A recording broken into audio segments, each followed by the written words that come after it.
안녕하세요. 저는 70대 초반의 여성으로 아들 셋을 두고 있어요.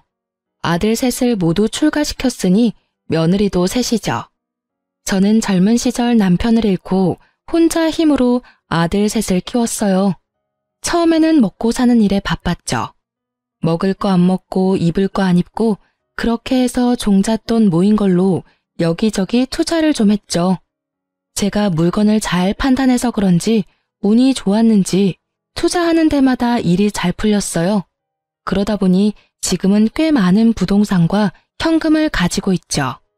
같은 환경에서 키웠지만 아들들은 지금 형편이 모두 다르답니다. 우선 첫째네는 아들이 아주 큰 회사는 아니지만 박봉은 아니어서 형편이 그럭저럭한 상태였어요. 그리고 둘째네 형편이 셋 중에 가장 어렵다고 할 수 있겠네요. 둘째는 중소기업에 다니고 있었는데 월급이 정말 쥐꼬리예요.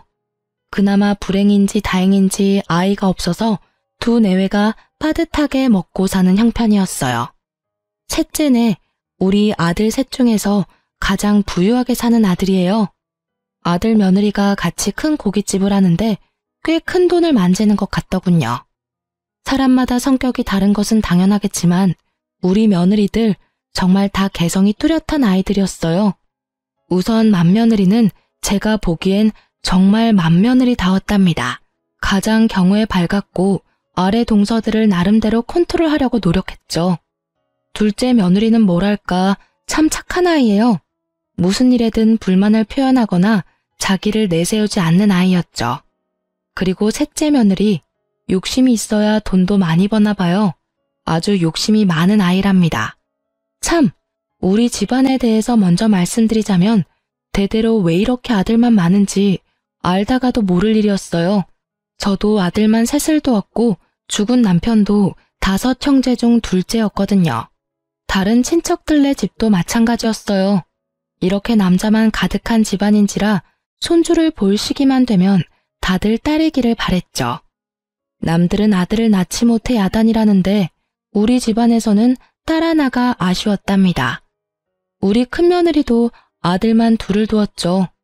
저도 손주 둘 중에 하나만이라도 손녀였으면 얼마나 좋았을까 싶었답니다.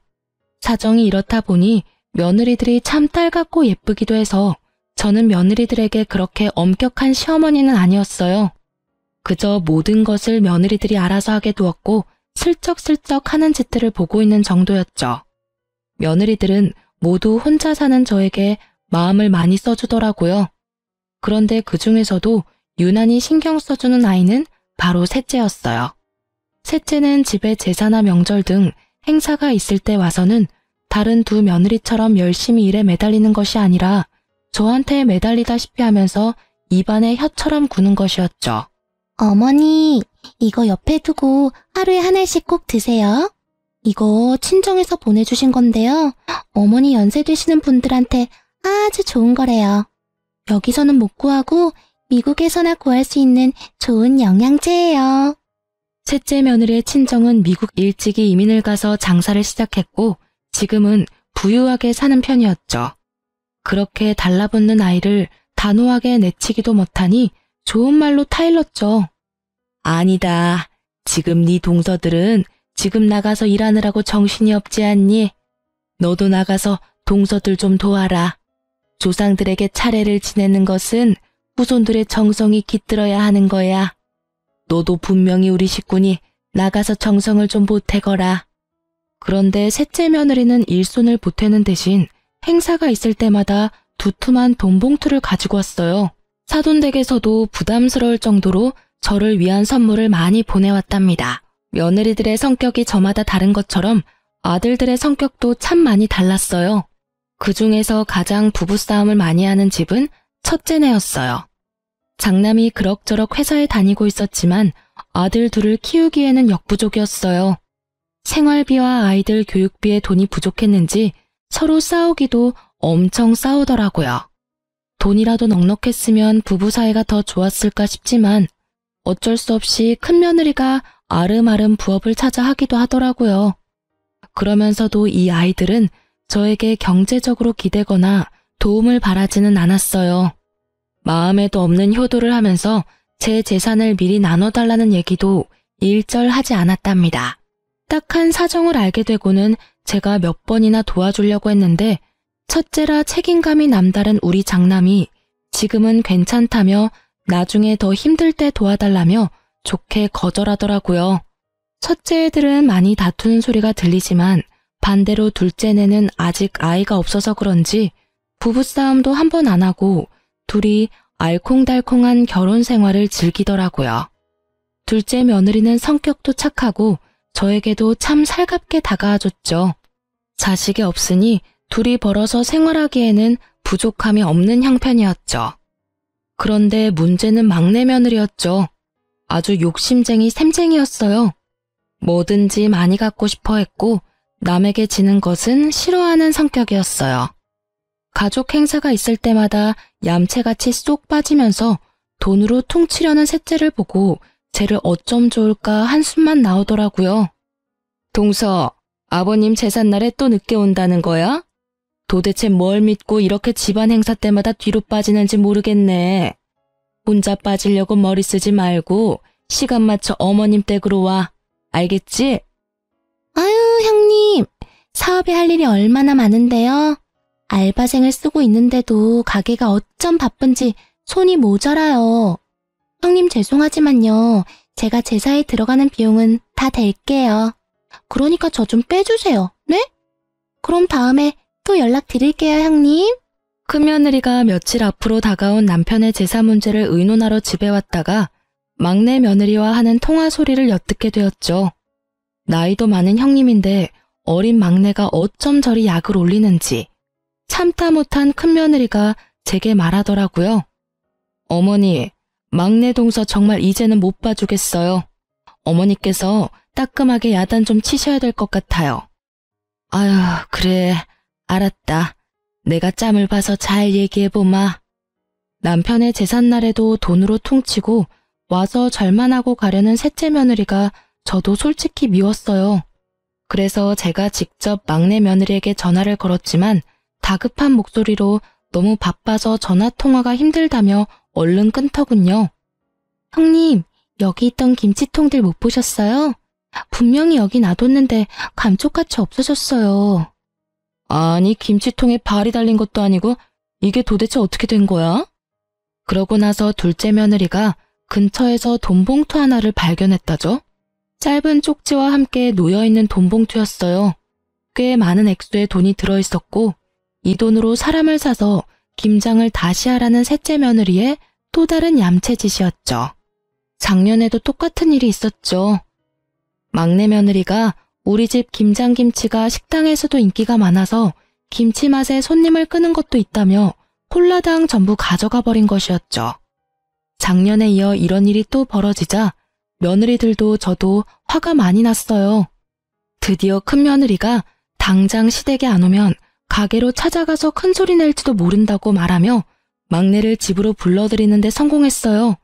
그리고 막내를 야단치더군요. 이봐, 동서. 집안에서 벌어지는 행사는 돈으로 하는 게 아니라 사람이 하는 거야. 동서는 왜 사사건건 돈이면 뭐든지 다 된다고 생각하는 거지? 김장 담그느라 우리가 얼마나 고생했는데 그걸 홀라당 가져가 버리고. 돈봉투 말도 안 하고 숨겨놓으면 우리가 좋아할 줄 알았어? 남들이 정성 들여 담근 걸 동서가 무슨 권리로 가져가?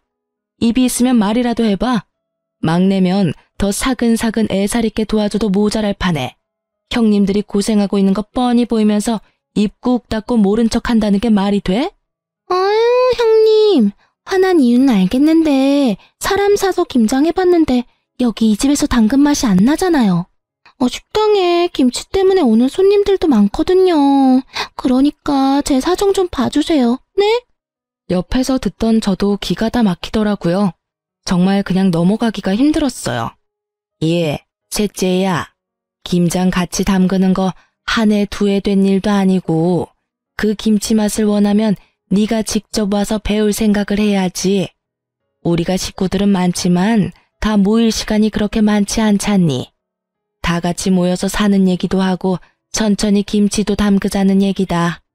그런데 막내만 보란 듯이 툭 빠지면 시작하기도 전에 사기가 떨어지지 않니?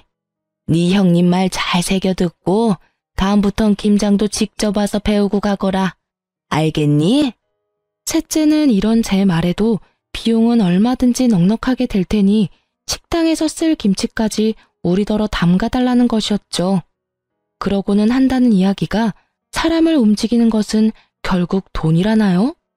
제가 세상 일이 그렇게 돈으로만 굴러가지 않는다고 그 생각을 버리지 않으면 언젠가 발등을 찌를 수 있다고 타일렀어요. 둘째도 셋째를 야단치면서 앞으로 이런 짓을 또 한다면 동서들 사이에서 따돌림을 당할 것이라고 경고했죠. 그랬더니 셋째가 코웃음을 치더군요. 그런데 이런 며느리들끼리의 다툼이 아들들에게도 말거리가 되었나 봐요.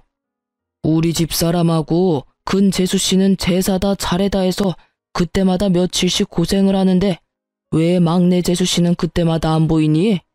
똑같은 며느리인데 왜 두 사람은 죽어라 고생하고 한 사람은 보이지도 않느냔 말이다. 오죽하면 이런 말이 내 귀에까지 들어오더라.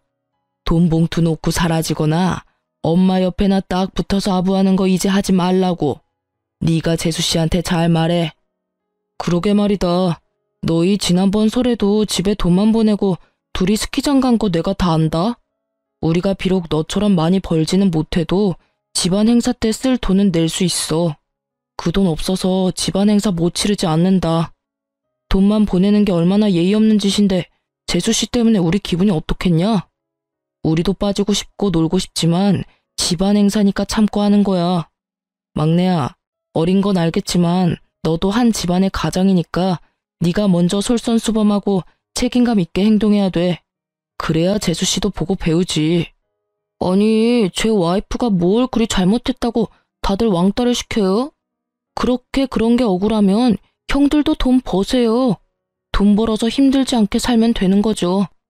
그냥 일 안 하는 것도 아니고 충분히 행사 비용 될 만한 돈은 내놓고 빠지는 거잖아요.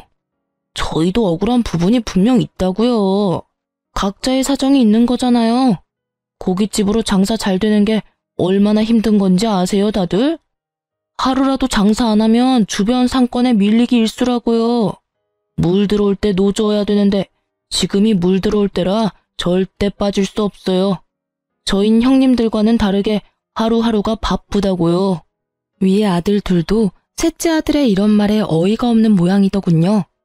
저 역시 평상시에 아이들의 다툼에 그다지 끼어드는 편이 아니었고 셋째 아들에게 제 생각을 이야기해봤자 별 소용이 없겠다는 생각에 그냥 듣고만 있었어요. 그리고 답답해서 잠시 현관문 밖으로 나갔다가 앞집 손녀딸을 보게 되었죠. 명절날이나 다른 행사 때 우리 집은 그야말로 난장판이었어요.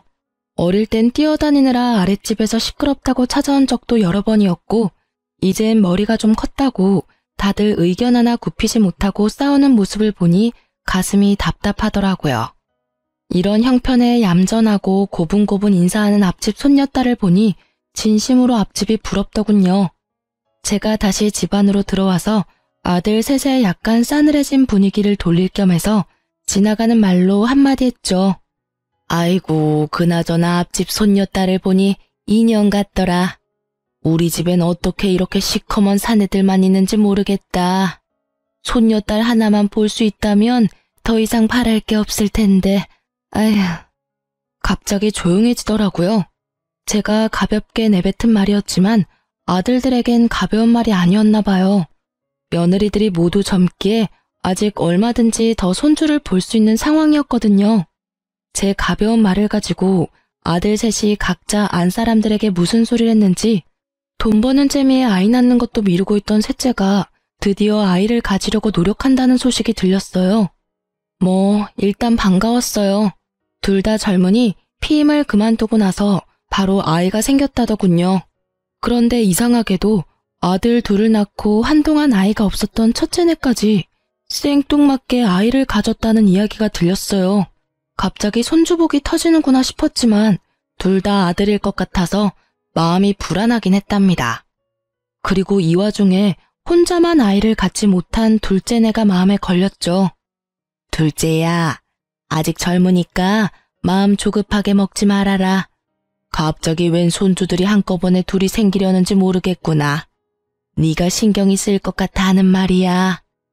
아니에요, 어머니. 그건 사람 힘으로 되는 일이 아니잖아요. 다 하늘이 점지해야 되는 일이죠. 저 아무렇지도 않아요. 걱정해 주셔서 감사해요. 그렇게 첫째와 셋째가 동시에 임신하자 둘째가 신경 쓰이면서도 기쁜 것은 어쩔 수 없었죠. 특히 돈 버는 일에만 신경을 쓰면서 아이 낳는 일을 피하고 있었던 막내네가 아이를 가졌다는 것이 정말 의외였어요. 식당이 한참 잘 되고 있었거든요. 막내의 성격으로 보아 쉽사리 그런 결정을 내릴 애가 아닌데 곰곰이 생각을 해보았어요. 첫째네는 이미 아이를 그만 낳을 것이라고 했었고 위에 아이 둘은 이미 초등학교 2, 3학년이었어요. 셋째가 너무 터울이 컸죠. 그런데 갑자기 이렇게 경쟁하듯이 아이가 생기니 어리둥절할 밖에요. 마음에 집히는 것이 있었죠. 제가 얼마 전에 아들들 앞에서 가볍게 내뱉은 말이 머릿속을 지나갔죠.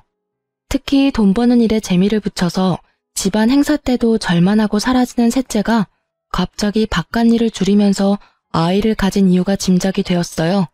제가 그저 지나가면서 한 말을 손녀딸을 낳아주면 가진 걸 다 주겠다는 말이거나 대부분의 재산을 주겠다는 말로 받아들인 것이 틀림없었죠. 그래도 설명이 안 되는 건 첫째네였어요. 평상시에 크게 욕심을 부리지 않는 아이들이었거든요. 그러나 견물생심이라고 평상시에 욕심을 부리지 않았지만 재산을 준다는 말에 욕심이 동했던 것이 틀림없었어요. 첫째는 특히 큰 며느리 너도 별 수 없구나 싶었답니다. 하지만 속으로만 짐작을 하고 아이들에게 내색을 하지는 않았어요. 재산 때문에 손녀를 낳아 효도를 하려는 자식들이 한심했지만 일단 임신 중인 아이들에게 나쁜 소리를 하고 싶지는 않았죠. 나중에 아이를 낳으면 한마디씩 해줄 생각이었어요. 그리고 저는 제가 살아있는 동안에 제 재산을 미리 증여해줄 생각은 없었답니다. 다 제가 죽고 나면 저희들에게 돌아갈 재산이었어요. 이렇게 제 머릿속이 이런저런 생각으로 복잡할 때 셋째가 이야기를 꺼냈답니다. 어머니, 저 미국에 가서 아이 낳아올게요. 친정이 미국에 계시니 저도 편안하고 어머니도 신경 덜 쓰시게 될 것 같아서요. 그리고 아이한테 미국 시민권 하나 만들어주는 거 큰돈 들여서라도 해준다잖아요. 셋째 며느리의 말이 나름 일리가 있다고 생각되었어요. 곧 태어날 손주에게 도움이 되는 일이니 가서 낳고 오라고 했죠. 그렇게 며느리가 미국으로 떠났고 간지 10개월 만에 아이를 낳았다는 소식을 전했죠. 그렇게도 기다리고 기다리던 손녀딸이라고 하더라고요. 저는 정말 날아갈 듯이 기뻤답니다. 빨리 데리고 들어오라고 성화를 했죠. 며느리가 드디어 아이를 데리고 들어왔어요. 정말 예쁜 공주님이더군요. 기쁜 마음에 친척집 여기저기에도 전화를 걸어서 자랑을 하기 바빴죠. 그리고 비슷한 시기에 임신을 했던 첫째도 아이를 낳았는데 역시나 또 아들이었어요. 큰며느리도 이제 저처럼 아들만 셋인 세 형제의 엄마가 되었죠. 막내 며느리는 갓난 딸아이를 데리고 제 옆에 찰싹 붙어서 더 이상 돈 벌러 나갈 생각도 않더라고요. 그래도 이쁜 손녀 얼굴 보니까 용서가 되더라고요. 아이고 우리 공주님 누굴 닮아서 이렇게 예쁠꼬. 애비를 닮았나 애미를 닮았나 어디 자세히 좀 보자. 할머니 해봐라. 할머니. 그런데 제가 이렇게 말하는 순간 셋째 며느리의 얼굴 표정이 움찔거리는 걸 느꼈어요. 눈은 손녀를 향해 있었지만 곁눈질로 살펴보니 며느리 얼굴이 약간 창백해지더니 살짝 떨리는 손을 얼른 뒤로 감추더군요. 별일 아니라면 별일 아니었겠지만 뭔가 숨기는 걸 들킨 사람의 반응이었답니다. 내내 제 머릿속을 떠나지 않았고 곰곰이 돌이켜봤죠. 예전 막내가 매번 친정에서만 보살핌을 받길래 타동께 고마워서 몇 번 전화를 했었거든요. 그런데 전화를 할 때마다 며느리는 집에 없다고 하더라고요. 순산을 위해 운동하러 나갔다는 것이었어요. 그리고 제 느낌인지는 모르지만 사돈댁에서는 제 전화를 받는 게 어딘가 불편한 것 같더라고요. 피하는 느낌도 들었지만 그때는 그저 사돈이라는 관계가 어려운 관계니 자주 통화하기 불편해서 그런가 보다 했었죠. 지금 생각하니 사돈의 그 불편하다는 기색도 도가 지나친 것 같았어요. 며칠을 이런저런 생각으로 끙끙 앓고 있다가 가만히만 있어서는 안 되겠다는 생각이 들더군요. 뭔가 이상하다는 생각이 머릿속을 떠나지 않았기에 경찰에 오래 계시다가 퇴임한 제 친정의 사촌 오라버니에게 믿을 만한 곳을 하나 소개받았죠. 우선 며느리의 행적을 캐기로 결정하면서도 제가 며느리의 표정을 잘못 읽은 것이 아닐까, 괜한 일을 하는 것이 아닐까 하는 생각이 저를 착잡하게 만들었어요. 소개받은 곳에서는 우선 아이와 아들의 친자 검사를 의뢰하겠다고 하더군요. TV에서 본 것이지만 요즘은 머리카락, 하다못해 쓰던 칫솔이라도 가져다 주면 친자 관계 검사를 해준다는 것은 들어서 알고 있었어요. 그래서 며느리가 아이를 데리고 왔을 때 아이의 머리카락을 몰래 모아두었죠. 그리고 아들의 머리카락도 어렵게 모았답니다. 그렇게 해서 친자 검사가 진행되었고 결과는 충격적이었어요. 손녀가 우리 아들의 친자 관계가 아니라는 것이었죠. 우선 며느리의 불륜을 의심할 수밖에 없었답니다. 저는 충격에 며칠 동안 식음을 전폐하다가 우선 며느리를 불러 직접 물어봐야겠다고 생각했죠. 아무것도 모르는 막내 내외가 아이를 안고 집으로 들어서더군요. 그런 셋째 앞에 제가 그 검사의 결과지를 내밀었죠. 막내 며느리의 얼굴이 파랗게 질리면서 서 있을 힘도 없는지 그대로 주저앉아 버렸죠. 도대체 왜 이런 일을 저지른 거냐? 막내 너, 솔직히 풀어보거라. 저 아이가 네가 밖에서 딴짓을 해서 낳은 아이가 맞느냔 말이야. 아들, 너 왜 놀라지 않는 거니? 설마 너도 알고 있는 사실이니? 빨리 말해보거라. 우리 핏줄도 아닌 아이를 왜 네가 키워주려 했냐는 말이다. 어머니, 저 다른 남자 만난 적 없어요. 그 점에선 저 결백해요. 어머니, 그것만은 믿어주세요. 그러면서 털어놓는 며느리의 얘기를 듣고는 더욱 놀라고 말았어요. 이 일을 계획하고 실천에 옮기도록 한 것이 다른 사람이 아닌 아들이라는 것이었죠. 사실을 따져 물었어요. 아들이 아무 말 없이 바닥을 보고 있더군요. 그리고 흥신소에서는 또 새로운 소식을 알려왔어요. 며느리가 임신을 하고 출산을 하기까지 미국에 있었다는 것이 거짓이었다죠. 그 기간 동안에 며느리의 출입국 기록이 없다는 것이었어요. 귀신에 홀린 것 같다는 생각이 들더군요. 여기까지 듣자 눈앞이 캄캄해지면서 다리에 힘이 다 풀렸어요. 그러니까 임신하지도 않은 아이를 임신했다고 했고 당연히 국내에서 출산을 할 수가 없으니 원정 출산을 하겠다고 한 거였어요. 막내 며느리가 국내 어딘가에 아주 교묘하게 숨어버리고 10개월이 지나기를 기다리면서 그 사이에 아이의 입양을 추진한 것이었죠. 그러니까 결국 셋째가 손녀딸이라고 데려온 아이는 입양하라는 결론이었어요. 결국 제가 지나가면서 한 말을 가지고 저희들끼리 오해를 해서 빚어진 참담한 효도 경쟁의 결과였죠. 그러고 보니 비슷한 시기에 맏며느리가 위에 두 아이와 터울도 있는데 갑자기 또 아이를 가졌다는 것도 이상했죠. 과연 우연의 일치일까요? 맏며느리를 우선 불러서 물어보았죠. 저희는 이제 아이를 그만 낳으려고 애들 아빠가 단산 수술을 했었어요. 그런데 갑자기 아이가 생겼어요, 어머니. 이상하긴 했지만 이미 생긴 아이를 어떻게 하겠어요? 이 말도 듣기에 따라서는 며느리가 딴짓을 했구나 싶기도 한 말이었어요. 하지만 이 말을 전혀 아무렇지도 않게 하는 큰며느리에게서 한치의 의심도 느낄 수가 없었죠. 그래서 소개받은 사람들에게 큰아들 내외에 대해서도 조사를 부탁했어요. 그런데 흥신소 사람들은 큰아들과 며느리 둘 다 일상에서 전혀 벗어나지 않고 있다더군요. 저는 이번에 큰아들을 따로 불렀어요. 큰아들은 이 우연과 관련이 있을 것 같았거든요. 엄마, 그게 있잖아요. 제가 집사람하고 상의 없이 단산 수술을 한 것을 풀어버렸어요. 그래도 아들이나 딸이나 반반 가능성은 있는 거잖아요. 그래서 50% 확률에 기대본 거예요, 엄마. 잘못했어요. 엄마, 제가 진짜 잘못했어요. 이 말을 듣고 저는 정말 큰아들이 한심해서 한숨이 저절로 나왔답니다. 아이는 부부가 합의해서 낳는 거지 어떻게 한쪽이 일방적으로 아이를 갖게 한다더냐. 막내만큼 나쁜 방법을 쓴 것은 아니지만 너도 결국은 똑같구나. 상속될 재산을 바라고 내가 원하는 것을 해주려 한 거였어. 셋째가 욕심이 많다는 것은 알았지만 믿었던 네가 그럴 줄은 정말 몰랐구나. 큰아들이 고개를 떨구고 눈물까지 떨구더군요. 본인의 잘못을 인정하는 것으로 보였죠. 몇 번을 더 제게 잘못했다고 빌더군요. 그런데 큰애네 집에서 그 이후에 난리가 벌어졌다죠. 큰며느리가 짐을 싸서 갓난아이만 두고 친정으로 가버렸다는 것이었어요. 어떻게 나하고 의논도 없이 풀어버려요?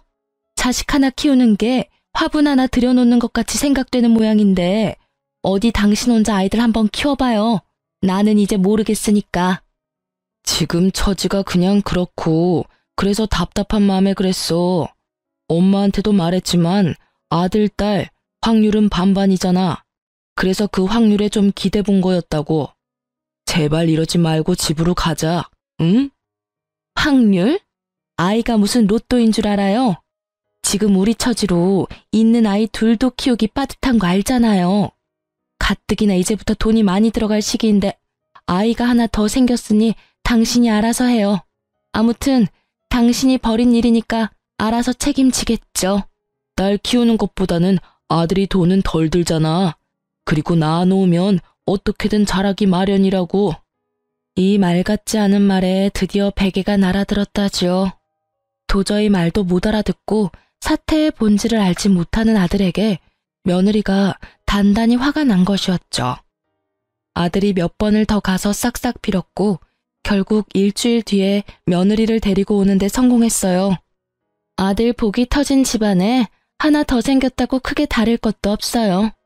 당신이 쓸데없는 욕심을 부린 데에 너무 화가 나서 이대로 헤어져 버릴까 생각도 했지만 아이들 생각해서 그냥 넘기기로 했어요. 그 대신 회사 끝나면 밤에 나가서 대리운전이라도 뛰어요.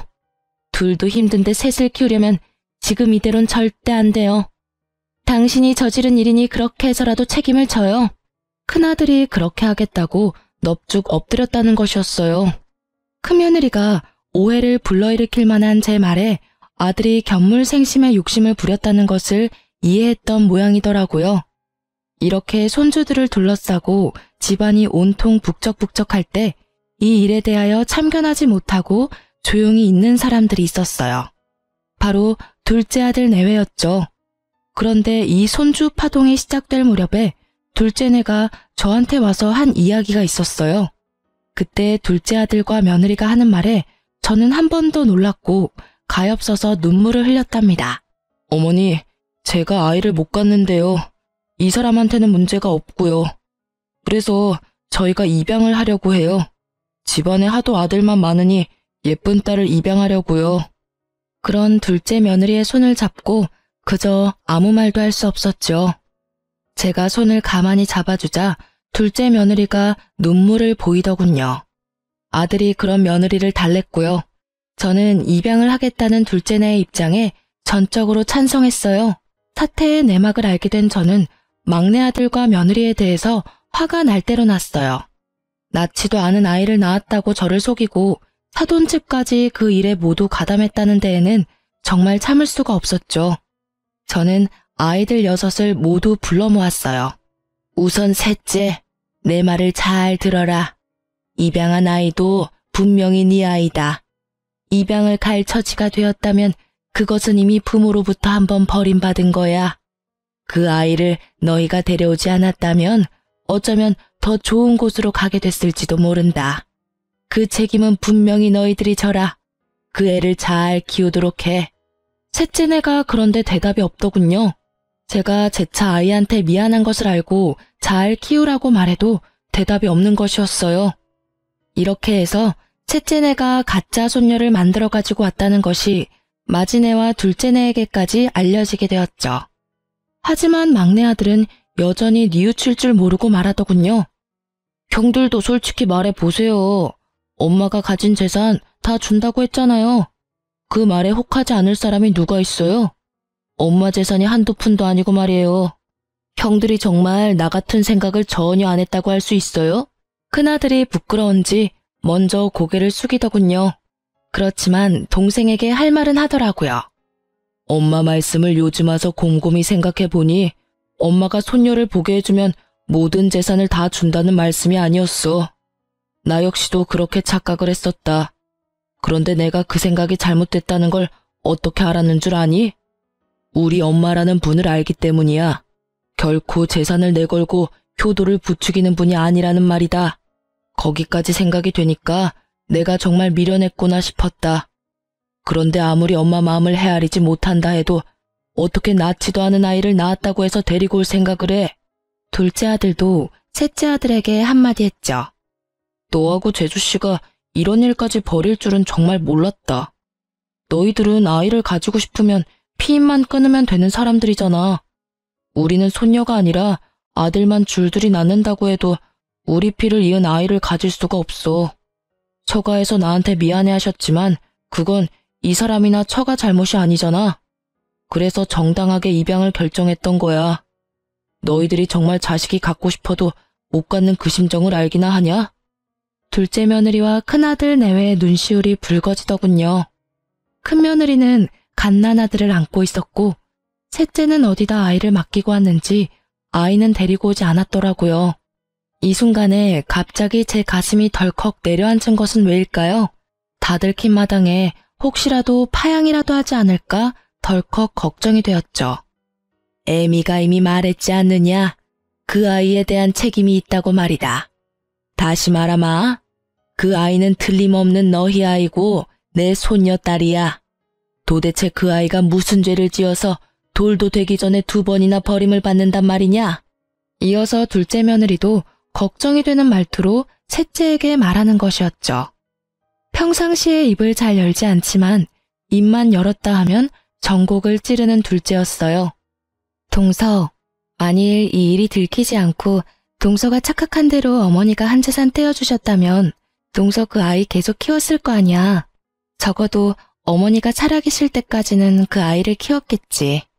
그치만 그 후에 어머니가 세상에 없으면 물건 버리듯이 가볍게 버릴 생각을 한 거 아니지 설마? 진짜 너네가 사람이야? 짐승도 그렇게 생각 안 해. 제발 내 말이 아니라고 대답해. 어서.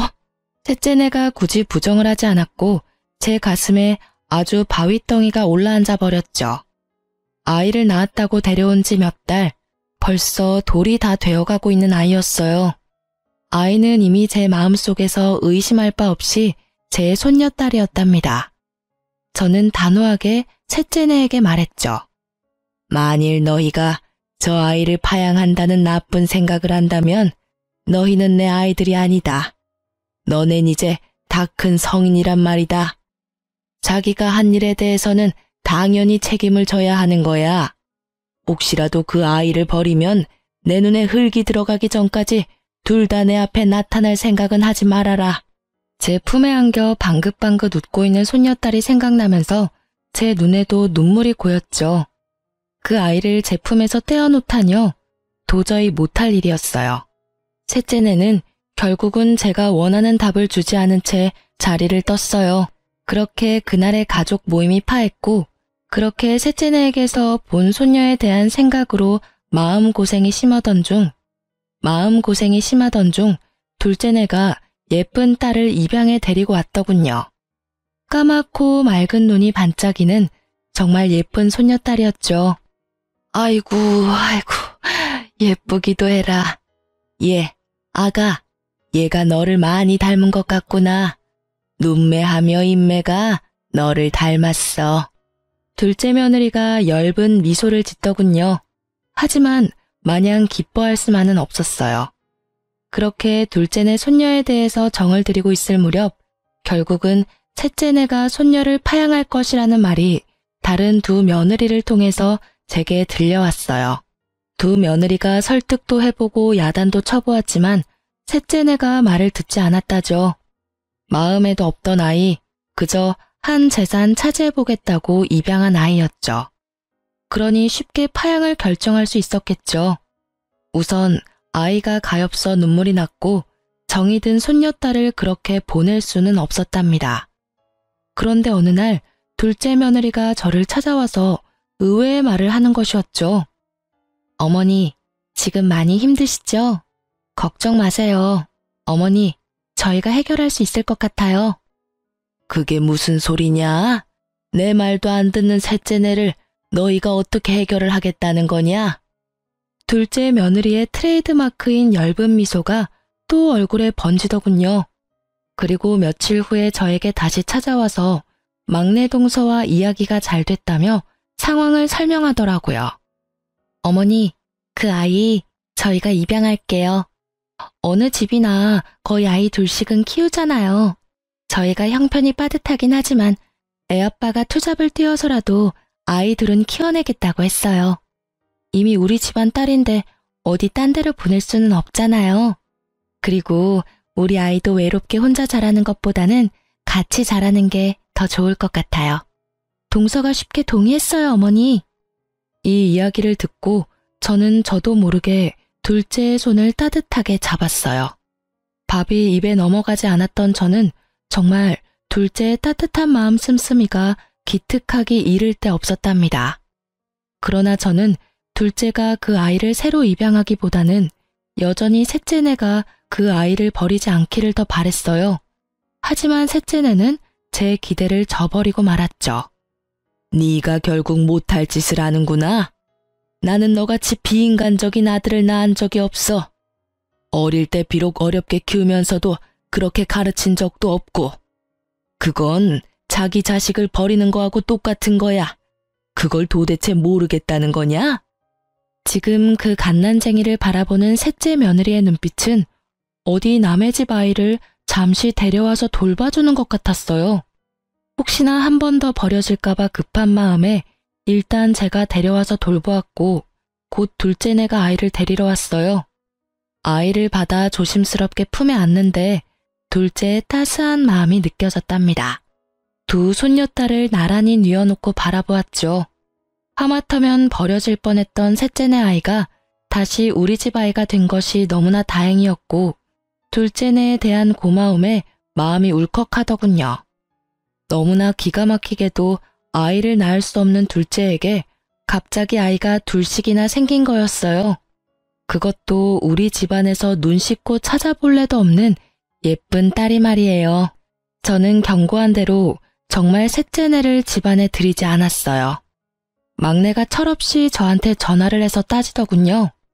엄마, 아이를 입양했다가 파양하는 것은 부모의 자유잖아요. 그것 때문에 우리한테 문도 열어주시지 않는 건 엄마가 너무 하시는 거예요. 자유? 자유라고? 피치 못할 이유로 파양을 하는 경우도 물론 있을 수 있지. 하지만 너희들은 적어도 입양을 할 때부터 그 이유가 순수하지 않았다. 그저 내가 가진 재산을 물려받을 도구로 그 아이를 선택했던 거 아니냐? 그리고 파양을 하려는 이유도 피치 못한 게 아니야. 이런 것도 너희들은 자유라고 하는 거냐? 그건 자유가 아니라 한 아이의 인생을 마구 쥐고 흔드는 짐승 같은 짓이라고 하는 거야. 결국 서류까지 다 정리가 되어서 아이가 정식으로 둘째네 아이가 되었답니다. 고맙다. 네가 우리 집안의 소원을 풀어주었구나. 정말 미안하고 고맙다, 아가. 제 평생에 아이는 없을 줄 알았는데 하나가 생기니 하나가 또 생기네요. 이 아이 둘은 제 가슴으로 낳은 아이예요. 잘 키울게요, 어머니.